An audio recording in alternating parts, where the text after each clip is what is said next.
తిరుమల వెళ్ళిన ప్రతి ఒక్కరూ ఖచ్చితంగా స్వామివారి దర్శనంతో పాటు వెళ్ళే ప్రదేశమే వేంగమాంబ అన్నప్రసాద కేంద్రం. నేను వెళ్ళిన రోజు ఏం తిన్నానన్నది ఈ వీడియోలో చూపిస్తున్నాను. వడేంటి సగమే ఉందని చూడకండి. నేను వచ్చేటప్పటికే నా ప్లేట్లో వడ ఎవరో తీసేసుకున్నారు. సో మా హస్బెండ్ దగ్గర నుంచి కొంచెం అయితే తీసుకున్నాను. లాస్ట్ టైం వెళ్ళినప్పుడు వడ అయితే ఇంకా పెట్టడం స్టార్ట్ చేయలేదు, ఈ మధ్యనే స్టార్ట్ చేశారు. సో టేస్ట్ చేద్దామని చెప్పి కొంచెం తీసుకున్నాను. నేను ఆకులో ఉన్న ఏ ఒక్కదాన్ని ముట్టుకోలేదు, ఎందుకంటే నేను వెయిట్ చేస్తుంది సాంబార్ కోసం. ఇక్కడ సాంబార్కి వచ్చిన టేస్ట్ మాత్రం ఇంకెక్కడా రాదండి. చాలామంది ఈ సాంబార్ని అమృతం అని కూడా చెప్తూ ఉంటారు. అంత అద్భుతంగా ఉంటుంది. ఖచ్చితంగా టేస్ట్ చేసిన వాళ్ళకి మాత్రమే తెలుస్తుంది ఇది.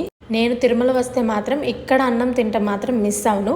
మీలో అలా ఎంతమంది ఉన్నారని నాకు ఖచ్చితంగా కామెంట్ బాక్స్లో తెలియజేయండి. వేంగమాంబ అన్న సత్రంలో అయితే మార్నింగ్ 8:30 నుంచి నైట్ 10:30 వరకు అయితే ఫుడ్ అవైలబుల్గా ఉంటుంది. మార్నింగ్ టిఫిన్ ఉంటుంది.